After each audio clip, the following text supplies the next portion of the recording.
So in today's lecture, we will discuss about the fundamentals of computer, and in this sequence, this is our first lecture. So first definition is what is computer. So computer is an electronic device or electronic machine that takes input and produce output as per user's instruction. तो what we can say like अगर ये एक computer है, इस computer को हमने कुछ input data feed किया और उसके बाद हमें आउटपुट जनरेट करके दे रहा है. This is our input and we are getting output. अब यहाँ पे एक वर्ड यूज किया गया है यहाँ पे यूजर्स इंस्ट्रक्शन. तो हु इज यूजर्स? हम जो कंप्यूटर को यूज कर रहे हैं, आप यूज कर रहे हैं, मैं यूज कर रहा हूँ, या जो भी कंप्यूटर को यूज कर रहा है वो क्या हो गया? यूजर हो गया. अब उसके इंस्ट्रक्शन क्या होंगे? आपने डेटा तो कंप्यूटर को दिया, आपने इनपुट तो उसको फीड कराया, बट कंप्यूटर को उस इनपुट के साथ कैसी कंप्यूटेशन करनी है, उस इनपुट के साथ क्या वर्क करना है, उस इनपुट की क्या प्रोसेसिंग करनी है, you have to tell that thing also. आपको वो भी उसको बताना होगा. तो यहाँ पे इसलिए हमने यूज किया है एज पर यूजर्स इंस्ट्रक्शन. तो जब यहाँ पे आपने इनपुट दिया तो यूजर के इंस्ट्रक्शंस के अकॉर्डिंग, जैसे यूजर ने इंस्ट्रक्शन दिए हैं, कंप्यूटर उस इनपुट की प्रोसेसिंग करता है और उस इनपुट की प्रोसेसिंग के बाद आपको आउटपुट जनरेट करके देता है. तो ये एक बेसिक डेफिनेशन है कंप्यूटर की. चार्ल्स बेबेज को फादर ऑफ कंप्यूटर भी कहते हैं और ये एक इंग्लिश मैथमेटिशियन थे. अब बात कर लेते हैं कंपोनेंट्स ऑफ कंप्यूटर की. तो यहाँ पे पहला है एक आपका सीपीयू. सीपीयू जिसको सेंट्रल प्रोसेसिंग यूनिट कहते हैं. This is frequently use term, सभी इससे अच्छी तरीके से फैमिलियर हैं. इसके कुछ पार्ट या कंपोनेंट, इसके सब कंपोनेंट हम कह सकते हैं. एक कंट्रोल यूनिट है, एक एएलयू अर्थमेटिक लॉजिक यूनिट और मेमोरी यूनिट. तो control unit is like a supervisor जो सारी चीजों को कंट्रोल करती है. अर्थमेटिक लॉजिक यूनिट जहां पे अर्थमेटिक ऑपरेशंस और लॉजिकल ऑपरेशंस परफॉर्म होते हैं. मेमोरी यूनिट, मेमोरी जहां पे आपका डेटा स्टोर होता है, वो एक मेमोरी यूनिट हो गई. कितने टाइप की मेमोरी है वो डिटेल में हम अभी आगे देखेंगे. इनपुट यूनिट, अब ये इनपुट आपने इसको दिया तो इस इनपुट को किसी ना किसी हार्डवेयर की हेल्प से कंप्यूटर को फीड कराया. तो वो हार्डवेयर क्या है? Keyboard and mouse. ये आउटपुट आपको मिला तो आपको आउटपुट देखना है, या तो आपको एक प्रिंट आउट आपने निकाला, एक हार्ड कॉपी आपको मिल गई, या कंप्यूटर के मॉनिटर यानी मॉनिटर पे हमने जो डिस्प्ले है उस पे हमने अपना आउटपुट देखा. तो ये आउटपुट डिवाइसेस कौन से हो गए? मॉनिटर और प्रिंटर. इसके अलावा भी और इनपुट और आउटपुट डिवाइसेस होते हैं. जैसे अगर मैं बात करूं तो स्कैनर क्या हो गया? स्कैनर एक इनपुट डिवाइस हो गया. इसमें आप अपने डॉक्यूमेंट को स्कैन कर रहे हैं, यानी डॉक्यूमेंट को इनपुट कर रहे हैं उसमें. इसी तरीके से आपका स्पीकर क्या हो गया? स्पीकर आपका एक आउटपुट डिवाइस हो गया, क्योंकि वो आपको साउंड दे रहा है, तो वो क्या हो गया? आउटपुट डिवाइस हो गया. तो ये बेसिक्स हैं कुछ कंप्यूटर के बारे में. आगे हम देखते हैं about the memory of computer. तो पहले मेमोरी की बात कर लेते हैं. मेमोरी बेसिकली होती क्या है? जैसे कि ह्यूमन ब्रेन है, हमारा माइंड है, हमने अभी कोई चीज लर्न की और उसको याद कर लिया, ऐसे ही कंप्यूटर में जो टास्क आपने किया उसको आपको सेव करके रखना है. तो वो जहां सेव करके आप रखते हैं that is memory of computer. तो इसको हम कह सकते हैं it is a device which keep stored information. आज आपने सेव किया उस डेटा को, उस इंफॉर्मेशन को, उस डॉक्यूमेंट को, कल आपको उसको एक्सेस करना है. अगर वो कहीं पे सेव नहीं होगा, कहीं पे रखा नहीं होगा, तो आप उसको कैसे एक्सेस कर पाएंगे? तो it is a device which keep stored information. अब इनके टाइप्स की बात कर लेते हैं. तो टाइप्स ऑफ मेमोरी में हम इनको क्लासिफाई करेंगे प्राइमरी मेमोरी और सेकेंडरी मेमोरी की कैटेगरी में. हम कई बार सुनते हैं वर्ड रैम और रोम. तो basically RAM stands for random access memory and ROM stands for read only memory. RAM होती है वोलेटाइल मेमोरी और रोम होती है नॉन वोलेटाइल मेमोरी. तो इसको हम समझते हैं रैम वोलेटाइल कैसे होती है. देखिए, अभी आपने एक डॉक्यूमेंट ओपन किया और आपने उस पर वर्क करना स्टार्ट किया. आपने उस डॉक्यूमेंट को सेव नहीं किया है. दैट मीन्स जब आप उसको सेव कर लोगे तो आप उसको एक लोकेशन प्रोवाइड कराओगे, आप उसको एक नाम प्रोवाइड कराओगे. तो सेव करने के बाद वो डॉक्यूमेंट कहाँ चला जाता है? आपकी सेकेंडरी मेमोरी में चला गया. तो जब तक आपने उसको सेव नहीं किया, उसी ड्यूरेशन में आपका सिस्टम वहां पे क्या हो जाता है, बंद हो जाता है या पावर सप्लाई चली जाती है, जिसकी वजह से सिस्टम आपका बंद हो जाता है, तो वो डॉक्यूमेंट जिसकी आप प्रोसेसिंग कर रहे हैं वो सारा क्या हो जाएगा, डेटा आपका वहां पे लॉस्ट हो जाएगा, डेटा आपका वहां पे चला जाएगा। तो इसीलिए इसको हम बोलते हैं वोलेटाइल मेमोरी। और रोम कैसी होती है, रोम नॉन वोलेटाइल मेमोरी होती है। तो रैम और रोम दोनों प्राइमरी मेमोरी की कैटेगरी में आती हैं। सेकेंडरी मेमोरी की जब हम बात करते हैं, तो जैसे हम लोग पेन ड्राइव यूज कर रहे हैं as external memory, hard disk हमारे कंप्यूटर में या लैपटॉप में होती है, वो सेकेंडरी मेमोरी होती है। या एक्सटर्नल, हम एक्सटर्नल सीडी और डीवीडी ड्राइव यूज कर, डिवाइसेज यूज कर रहे हैं, डिस्क सीडी और डीवीडी डिस्क ये हम यूज कर रहे हैं, तो ये एक्सटर्नल मेमोरी की फॉर्म में आती है, यानी सेकेंडरी मेमोरी। तो basically USB stands for universal serial bus, CD stands for compact disc and DVD stands for digital versatile disc. और ये सारे सेकेंडरी मेमोरी के जितने भी हैं ये सब नॉन वोलेटाइल कैटेगरी के होते हैं। तो नेक्स्ट हम बात करते हैं सॉफ्टवेयर की। सॉफ्टवेयर किसको कहते हैं, और फर्दर हम सॉफ्टवेयर को फिर दो पार्ट में डिवाइड कर देते हैं, एक हमारा एप्लीकेशन सॉफ्टवेयर होता है और दूसरा सिस्टम सॉफ्टवेयर होता है। तो सॉफ्टवेयर क्या होता है, एक सेट ऑफ इंस्ट्रक्शंस या हम कह सकते हैं प्रोग्राम, जो किसी पर्टिकुलर टास्क को करने के लिए बनाया गया है। जैसे अगर मैं बात करूं कि मुझे टाइपिंग करनी है, ठीक है, तो मुझे एक टाइपिंग सॉफ्टवेयर की रिक्वायरमेंट होगी अपने सिस्टम पे, जिसकी हेल्प से मैं टाइपिंग कर सकूं। या अगर मैं बात करूं कि मुझे अपने डॉक्यूमेंट की प्रोसेसिंग करनी है, अपने डॉक्यूमेंट को लिखना है, तो मुझे एक ऐसे सॉफ्टवेयर की नीड होगी जिसकी हेल्प से मैं वो सारा वर्क कर सकूं। तो वो मेरी एक स्पेसिफिक नीड हो गई, और उस स्पेसिफिक नीड को फुलफिल करने के लिए एक सॉफ्टवेयर हो गया।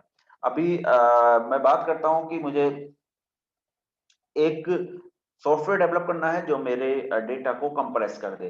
तो मेरा डेटा को कंप्रेस करना है, that is my specific need, और उस नीड को फुलफिल करने के लिए मुझे एक एप्लीकेशन की नीड होगी, एक सॉफ्टवेयर की नीड होगी। तो basically software is a set of instructions and programs which is developed or designed to perform a specific task। अब इतना होने के बाद अब हम बात करेंगे इनके क्लासिफिकेशन की। तो एक एप्लीकेशन सॉफ्टवेयर हो गया और एक सिस्टम सॉफ्टवेयर हो गया। तो इन दोनों को अगर हम कंपेयर करके डिफाइन करें, तो हम कह सकते हैं कि ऐसा सॉफ्टवेयर जिसको मैं अपनी जरूरत के हिसाब से रख रहा हूं अपने सिस्टम में।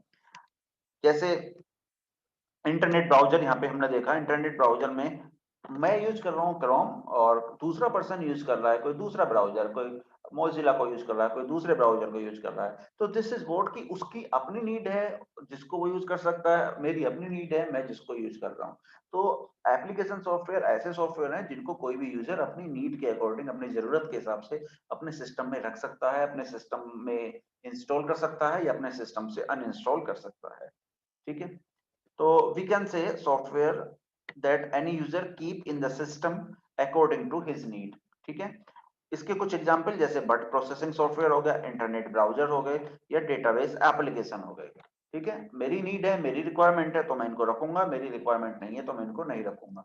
तो so many examples may be there for application software.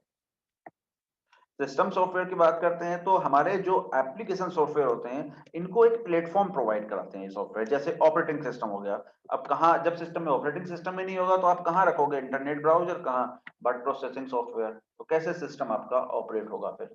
तो कुछ ऐसे सॉफ्टवेयर जिनका सिस्टम में होना रिक्वायर्ड होता है, उनको आप ऐसे ऑप्ट नहीं कर सकते हैं कि नहीं मुझे इसको नहीं रखना, मैं इसके बिना काम करूंगा। तो ऐसे सॉफ्टवेयर जिनका सिस्टम में होना रिक्वायर्ड है उनको हम किस कैटेगरी में रखते हैं, सिस्टम कैटेगरी, सॉफ्टवेयर की कैटेगरी में रखते हैं। इसमें जैसे सिस्टम डिवाइस, जैसे आपका साउंड कार्ड हो गया, साउंड ड्राइवर हो गया, तो ऐसे ड्राइवर्स जो मैंडेटरी है किसी भी सिस्टम में किसी पर्टिकुलर फंक्शन को करने के लिए, किसी पर्टिकुलर टास्क को करने के लिए, उनको हम सिस्टम सॉफ्टवेयर की कैटेगरी में रखते हैं। तो ये बेसिकली क्लासिफिकेशन था सॉफ्टवेयर का। अब कुछ टर्मिनोलॉजी हम देख लेते हैं। जैसे पहला आया BIOS, BIOS stands for basic input output system. ये बिल्ट इन सॉफ्टवेयर होते हैं, ठीक है, इनको आपने इंस्टॉल नहीं करना, ये जब आप सिस्टम लाते हैं तो उसमें इंस्टॉल होते हैं। It is the first software that run when U turn on your computer. जैसे आप अपना कंप्यूटर ऑन करते हो तो सबसे पहले बायोस रन होता है, जिसको हम बोलते हैं basic input output system. Modem, modulator और डीमॉड्यूलेटर जो एनालॉग सिग्नल को डिजिटल सिग्नल में और डिजिटल सिग्नल को एनालॉग सिग्नल में कन्वर्ट करता है। GUI होता है ग्राफिकल यूजर इंटरफेस या ग्राफिक्स यूजर इंटरफेस। ये अलाउ करता है कि इंटरेक्ट करने के लिए किसी भी यूजर को। जैसे हम लोग इंटरेक्ट कर रहे हैं अपनी स्क्रीन से, तो वहां पे बहुत सारे आइकन हमें अवेलेबल हैं, बहुत सारे आइकन हमें दिखाई देते हैं, उनकी हेल्प से हम अपने आगे के टास्क को पूरा करते हैं। ठीक है, तो it allow users to interact with device through graphical icons. Introduction to DBMS की बात कर लेते हैं। तो सबसे पहले हम इसको डिफाइन करेंगे डेटा, फिर database and then database management system. Data basically क्या है, कई बार आप देखोगे डेटा इच और डेटा आर ऐसे लिखा हुआ है, तो दिस मीन्स कि डेटा एक बेसिकली प्लूरल वर्ड है और जो इसका सिंगुलर फॉर्म होती है वो डेटम होती है। तो इसलिए मैंने यहाँ पे इज और आर दोनों यूज किया हुआ है, कई जगह इज लिखा हुआ है, कई जगह आर लिखा हुआ है। तो डेटा बेसिकली क्या है, कोई भी एक फैक्ट हो गया या कोई भी एक रॉ मटेरियल की तरह हो गया, कोई भी रॉ मटेरियल की फॉर्म में हो गया। जैसे अभी अगर मैं यहाँ पे लिख दूं 10, तो ये क्या है, दिस इज डेटा। ठीक है, अब ये इंफॉर्मेशन कब बन जाएगा, जब मैं इसको वेल डिफाइंड और ऑर्गेनाइज कर दूंगा। जैसे मैंने किसी एक स्टूडेंट के बारे में बात की कि ही इज 10 ईयर्स ओल्ड, तो ये क्या हो गया, उस स्टूडेंट के बारे में इंफॉर्मेशन होगी। अब नॉर्मली मैंने अगर 10 यहाँ पे लिखा था, तो वो क्या हो गया, वो एक डेटा हो गया। ठीक है, अब डेटाबेस की बात करते हैं। तो डेटाबेस बेसिकली क्या होगा, देखिए अभी तक तो मेरा ये डेटा था। ठीक है, दिस इज डेटा, एक बहुत सारा डेटा था, एक लार्ज अमाउंट में डेटा था। अब इस डेटा को मैंने एक स्ट्रक्चर वे प्रोवाइड किया, इसको ऑर्गेनाइज किया और इसको ले जाके मैंने एक बेस में पुट कर दिया। ठीक है, अब मैं अपने डेटा को, जो भी नया डेटा आ रहा है उसको मैं अपने बेस में पुट कर रहा हूं। तो ये क्या हो गया, डेटा बेस हो गया। Database is a collection of structured and organised data which is stored in electronic form और इन अ कंप्यूटर सिस्टम, जिसको मैंने एक सिस्टम में या इसको मैंने इलेक्ट्रॉनिक फॉर्म में स्टोर किया हुआ है, अपने कंप्यूटर सिस्टम में कहीं स्टोर किया हुआ है। तो डेटाबेस बेसिकली क्या होगा, जब हम डेटा को ऑर्गेनाइज कर देते हैं और ऑर्गेनाइज करके एक जगह उसको सेव कर लेते हैं, वो डेटाबेस हो जाता है। अब क्या होगा कि कई बार मुझे इसमें से कुछ डेटा को रिमूव करना होगा, कई बार मुझे कुछ डेटा में मॉडिफिकेशन करना होगा, कई बार मुझे कुछ डेटा को इसमें इंसर्ट करना होगा। तो आई नीड अ सिस्टम जिसकी हेल्प से ये सारी एक्टिविटी इजीली परफॉर्म हो जाए। तो उस सिस्टम को मैंने नाम दिया database management system. It is an application or software which is specifically designed or developed to manage the data stored in a database। अब ये डेटाबेस में जो डेटा स्टोर है, ये मैनेज, इसका मैनेज होने का क्या मीनिंग है, इसका मैनेज होने का मीनिंग यही है कि कई बार you have to insert some data, आपको कुछ डेटा डिलीट करना होगा, आपको कुछ डेटा मॉडिफाई करना होगा। तो ये बेसिकली डेटाबेस मैनेजमेंट सिस्टम की हेल्प से आप लोग कर पाएंगे। अब कुछ एग्जांपल्स देख लेते हैं। So many database management system और डेटाबेस आर अवेलेबल। तो यहाँ पे कुछ एग्जांपल हैं, MS Access, SQL server and Oracle. These are the some examples of DBMS. अब देख लेते हैं इसके कुछ एडवांटेज। तो डेटा सिक्योरिटी है, डेटा की सिक्योरिटी रहती है, डेटा को इजीली शेयर कर सकते हैं, जिसको जितने राइट्स दिए गए हैं उतने राइट्स के अकॉर्डिंग वो उस डेटा को एक्सेस कर सकता है। जैसे किसी को एडिट करने का राइट है, किसी को व्यू करने का राइट है, किसी को डिलीट करने का राइट है, तो जिसको जितने राइट दिए गए हैं उसके अकॉर्डिंग वो डेटा को एक्सेस कर सकता है। Removing of data redundancy, data की डुप्लीकेसी यहाँ से रिमूव हो जाती है। दैट मीन्स एक ही डेटा को आप बार बार एंटर करते हो, तो यू हैव टू नो कि हाँ ये डेटा ऑलरेडी एंटर किया हुआ है। तो यहाँ से डेटा की रिडंडेंसी या duplicacy, redundancy is basically what, duplicacy of data, remove हो जाती है। Large amount of data easily handle कर सकते हो। देखिए नॉर्मली मुझे कितने नाम याद रहेंगे, कितने नामों को मैं कितने टाइम तक याद रख सकता हूँ, बट एक एप्लीकेशन के थ्रू मैं लार्ज अमाउंट ऑफ डेटा को इजीली हैंडल कर सकता हूँ। और जब भी मुझे उस डेटा में कोई ऑपरेशन परफॉर्म करना होगा या उस डेटा में से कोई स्पेसिफिक डेटा को सर्च करना होगा, तो इजीली मैं उसको सर्च कर पाऊंगा।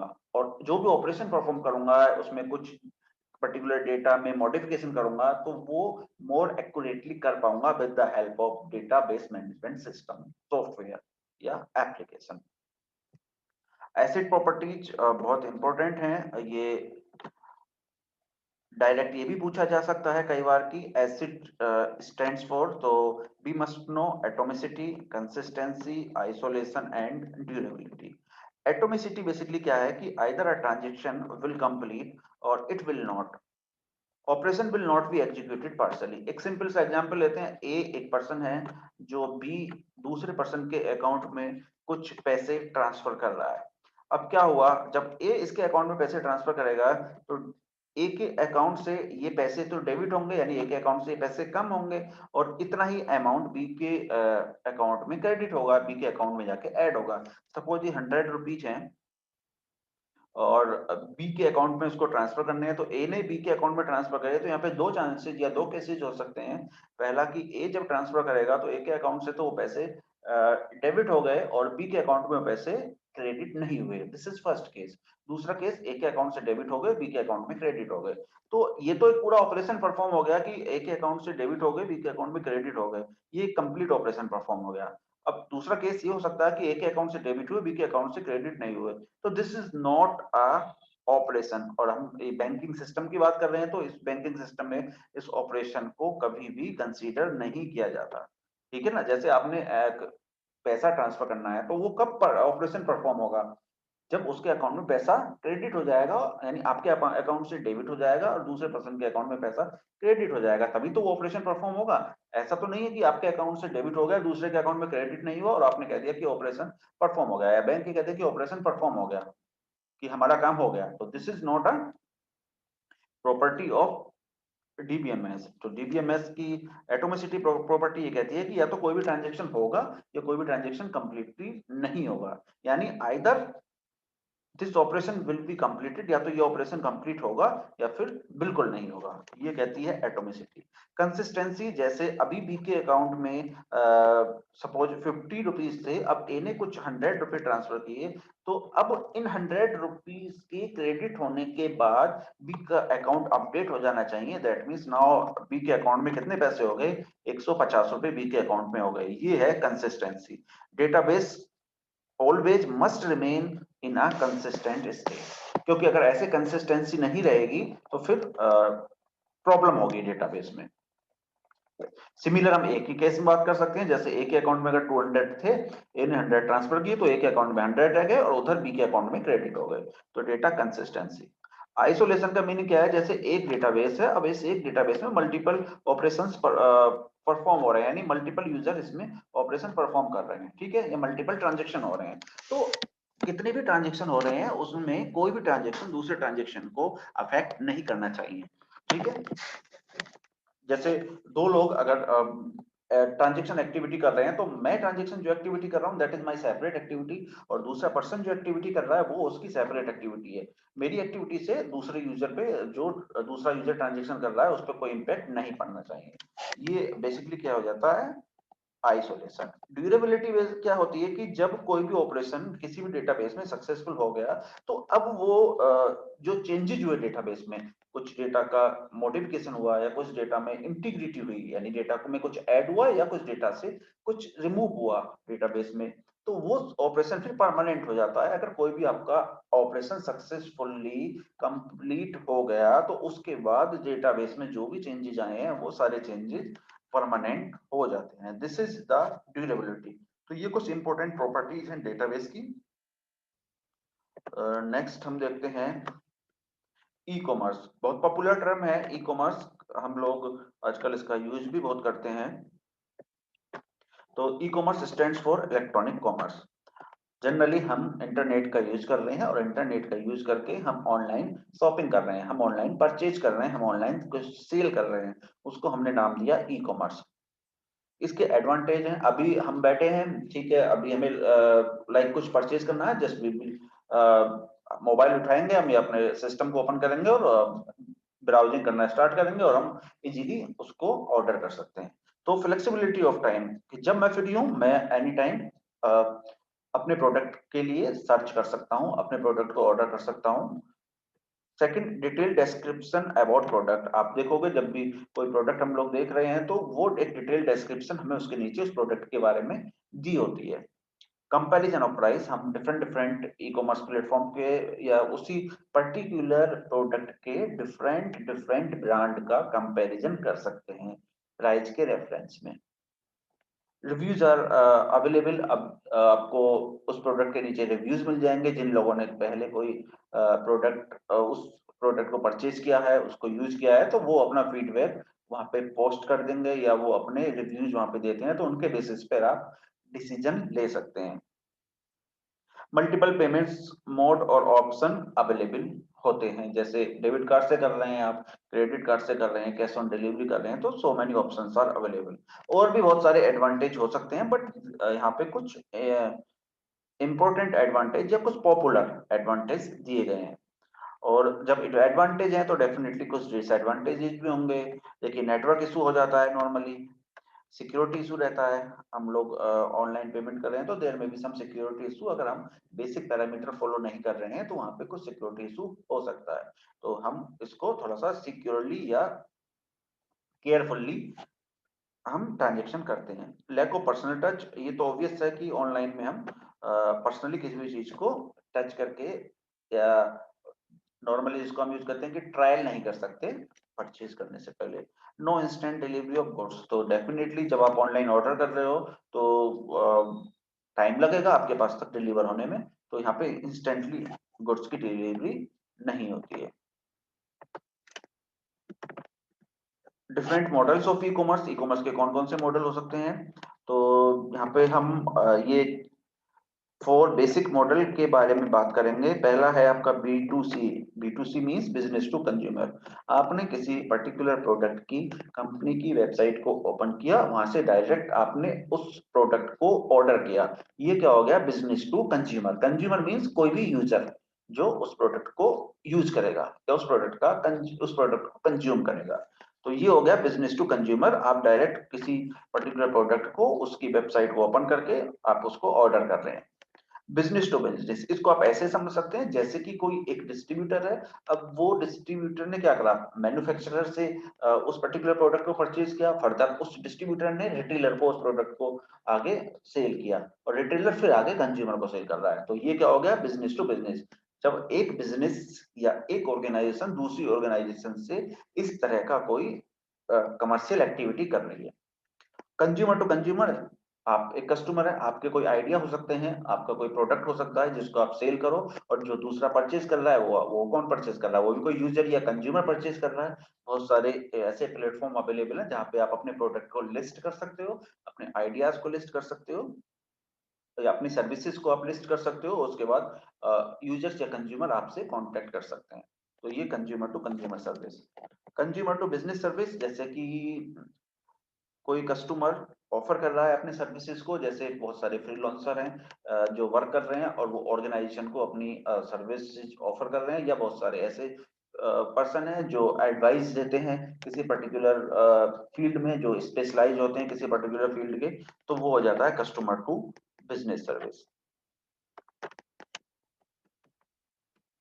तो आज के लेक्चर में इतना ही, and remaining things we will discuss in our next coming lectures.